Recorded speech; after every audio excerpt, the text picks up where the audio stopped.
علامہ اقبال نے جب نشان دیا ہے پاکستان کا تو سب سے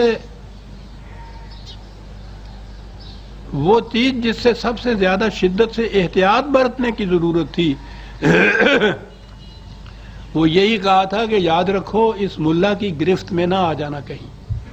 اسی سے چھڑانے کے لیے تو یہ تصور پاکستان دیا جا رہا ہے. انہوں نے سن 32 میں اپنے خطبے میں اور اپنے ایک بیان میں جو اسی زمانے کے اخبارات میں چھپا تھا یہ کہا تھا کہ تمہارے دین کی یہ عظیم الشان بلند فطری ملاؤں اور فقیہوں کے فرسودہ اوہام میں جکڑی ہوئی ہے اور آزادی چاہتی ہے. روحانی اعتبار سے ہم حالات و جذبات کے ایک قید خانے میں محبوس ہیں جو صدیوں کی مدت میں ہم نے اپنے گرد خود تعمیر کر لیا ہے. اور انہوں نے کہا تھا کہ ہم بوڑھوں کے لیے شرم کا مقام ہے کہ ہم نوجوانوں کو ان اقتصادی سیاسی بلکہ مذہبی بحرانوں کا مقابلہ کرنے کے قابل نہ بنا سکے جو زمانہ حاضر میں آنے والے ہیں. ضرورت اس امر کی ہے کہ ساری قوم کی موجودہ ذہنیت کو یکسر تبدیل کر دیا جائے تاکہ وہ پھر نئی آرزوؤں، نئی تمناؤں اور نئے نسب العین کی امنگ کو محسوس کرنے لگ جائے. اور یہ ہوگی وہ نسل کے جس کے ہاتھوں وہ پاکستان وجود میں آئے گا جس کا تصور میں نے دیا ہے. ذہنیت کو بدلی ہوئی نوجوانوں کی ایک قوم. یہ چیز کہ یہ جو مذہب لیے چلے آ رہے تھے ملوکیت کے زمانے کا، یہ اس دین کے بالکل علی الرغم خلاف تھا کہ جو قرآن نے دیا اور جو صدر اول میں آیا. ملوکیت کے 1000 سال میں تو یہ چیز آتی رہی. یہ آواز جو اقبال نے بلند کی اس کا مظاہرہ تحریک پاکستان کے دوران ہوا. اقبال یہی تصور دے کے گیا. قائد اعظم نے بار بار اسی کو دہرایا کہ اس میں قرآن کی حکومت قائم ہوگی اور اس کے لیے اپنی مملکت کی ضرورت ہے. یہ سارے علماء وہاں کے جنہیں وہ نیشنلسٹ علماء کہا جاتا ہے، محدود چند کے سوا سارے کے سارے ہی ان کے ساتھ تھے. انہوں نے یہ کہا کہ ہندو ہمیں نماز، روزہ، حج، زکوٰۃ، نکاح، طلاق کے مسائل کی آزادی دیتا ہے.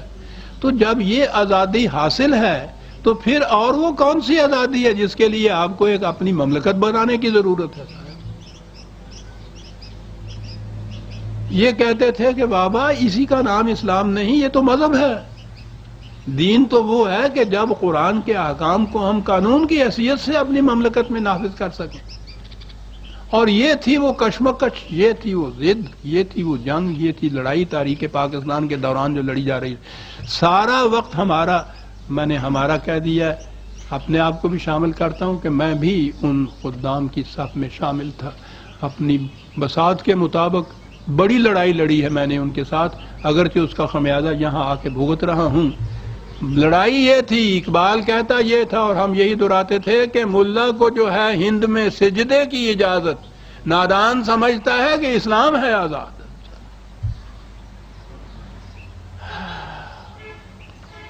اور یہاں آپ کے ہاں جو اسلام کے احیاء کے نام سے ہو رہا ہے وہ عزیزان من اس ملا کا وہی اسلام ہے جو ملوکیت کے زمانے میں بنا تھا ہمارے ہاں. یہ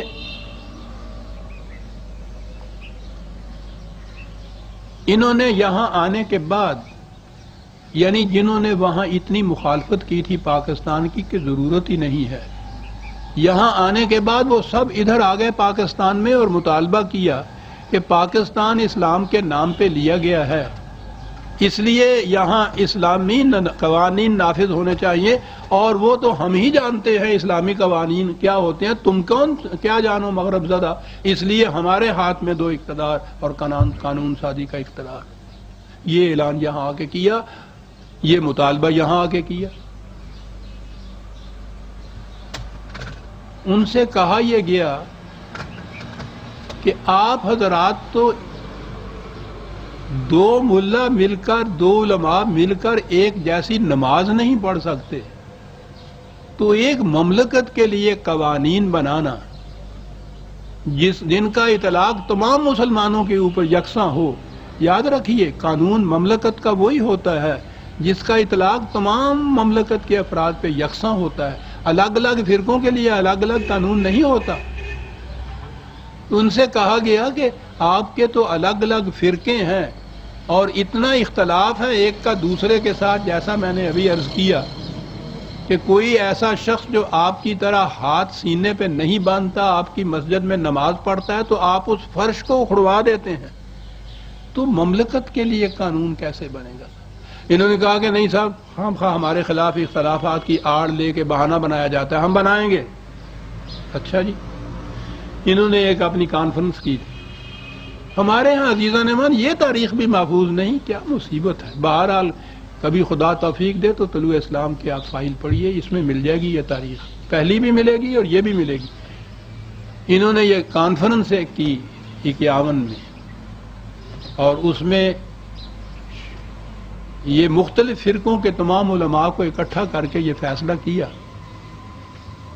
کہ پاکستان کا قانون کتاب و سنت کے مطابق بنے گا، اور کہہ دیا کہ اس پہ ہم سب فرقے کے علماء نے، نمائندوں نے دستخط کر دیے ہیں، دیجئے. متفق ہو گئے ہم. میں نے ان سے کہا کہ صاحب یہی تو وہ نزاع کی بات ہے کہ جس سے آپ متفق کہہ رہے ہیں، اسی سے تو اختلاف ابھرنے ہیں.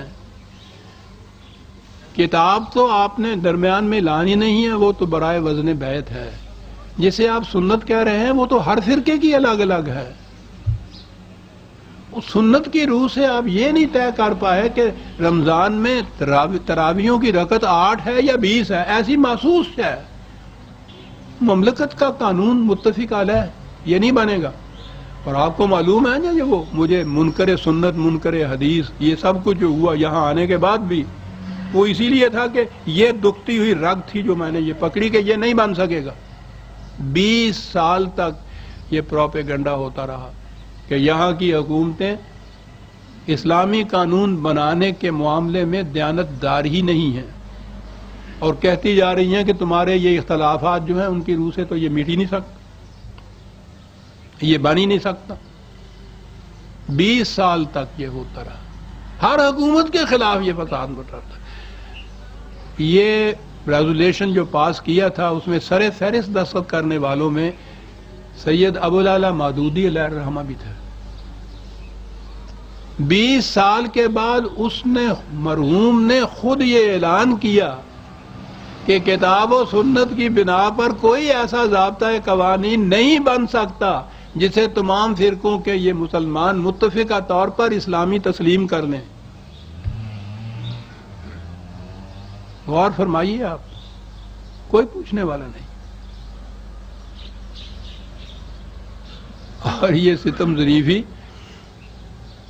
کہ جس زمانے میں انہوں نے یہ اعلان کیا تھا اسی زمانے میں انہی کی جماعت اسلامی کی مجلس شورا نے ریزولیشن پاس کیا تھا، حکومت سے کہا تھا کہ کتاب و سنت کے مطابق تم آئین قانون کیوں نہیں بناتے. وہ کہہ رہے ہیں امیر جماعت کے بن نہیں سکتا، مجلس شورا ریزولیشن پاس کر دیا کہ بناتے کیوں نہیں ہو.